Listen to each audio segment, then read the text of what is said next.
Hi, welcome to our daily encounter. In Jeremiah chapter 52, the last chapter of Jeremiah, we have a great segue into the book of Lamentations, because we have here an account of the destruction of Jerusalem. And we've already seen this in chapter 39, but we see it again here in chapter 52.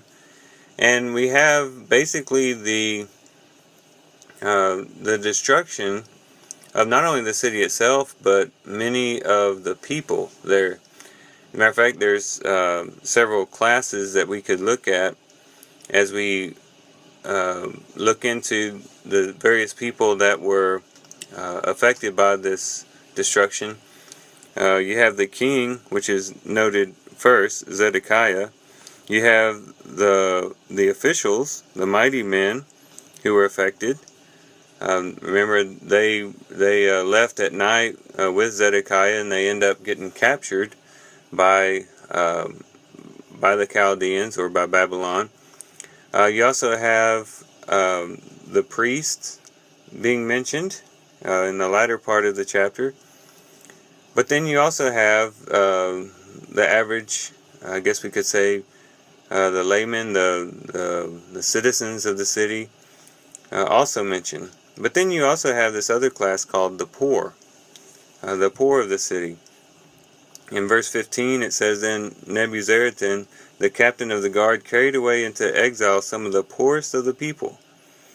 And so the poorest of the people seem to be the one that get away the best. They were led into exile, but at least they had their lives spared. It said the rest of the people who were left in the city, it says the deserters who deserted to the king of Babylon, and the rest of the artisans. So the deserters, the poorest of the people, and some of the artisans made it. But it's interesting that of all the people that survived this great destruction, it was the poorest of the people. It was the people that you wouldn't expect. You might expect maybe the rich to be able to survive. Maybe they could offer something to the king and get away and spare their lives. You might think about the mighty men of the army being strong enough maybe to leave the city and to create another fortress or stronghold against Babylon. You might think about the king, of course, with his resources and his people around him. And you might even think about the priests. Maybe the Lord would spare the priests due to the position that they held. But none of those people survive. Well, I won't say all of them are killed, but as a group, pretty much they are all destroyed. And it's really the poor of the land. It's the people that you would least expect. You'd think it would be the people that would be the most vulnerable to this attack by Babylon. But they have their life spared. And this shows that the Lord is passing judgment upon those who were oppressing others. And we've seen this in the prophecies, saw it in the book of Isaiah. It's just that there was a lot of oppression going on. The rich were taking advantage of the poor. They were ignoring the cries of the orphans and the widows. And now you see the tables turn, that the Lord has listened to the cry of those who were less fortunate, and He spares them. Also the deserters, these are the people who would have listened to what God had commanded through Jeremiah, that, hey, if you guys give yourselves up to Babylon, your lives will be spared. You'll be carried to exile, but at least your life will be spared. So these are the people who were, that had acted by faith, by the Lord's command. It took great faith for them to do that. You think about this great army that was coming in Babylon, and you'd heard about perhaps some of the cruel things that they had done to their captors, and it would be a very scary thing to actually walk up to the Babylonian commander or to someone in the army and give yourself up, not knowing whether they were going to take your life right then and there or not. But these deserters, many of them were walking by faith, took faith in the word of the Lord, and gave themselves up and had their lives spared. And so it was this class of people that ended up being the remnant that was saved. The poorest of the land, the deserters who by faith gave themselves over to Babylon, and they were spared.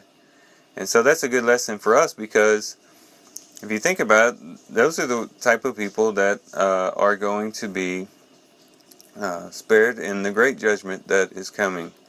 Those who walk by faith, who do what the Lord commands to escape judgment, and then also those who are poor, not necessarily physically poor, like doesn't mean that a person who doesn't have a lot of money is more holy than a person who does, but spiritually speaking, the poor are the type of people that God is looking for. If you remember in Matthew chapter 5, Jesus said, "Blessed are the poor in spirit." It's the poor in spirit, those who see themselves as spiritually bankrupt. No matter what kind of money you got in the bank account, or what kind of money you don't have in the bank account, but what do you have in your heart? Do you feel yourself as rich? You feel like you have it all together? You feel like you can make it to heaven based upon your own good works? Or do you see yourself as spiritually bankrupt and lean upon the grace and the favor given to you through Jesus Christ? It's these type of people who are going to be saved in the judgment. And there's going to be a lot of people who you think might have been spared or would have made it through the judgment that perhaps will not. And I think perhaps there will be a lot of a lot of surprises on the judgment day. But that's what we find.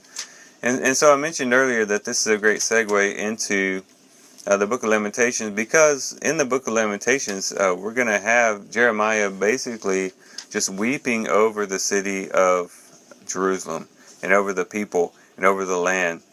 And so we need to keep, if you could take a snapshot in your mind of what you read in chapter 52 of Jeremiah, you want to carry that over with you as you go into Lamentations, because you'll get a better idea of what it is that Jeremiah is lamenting over.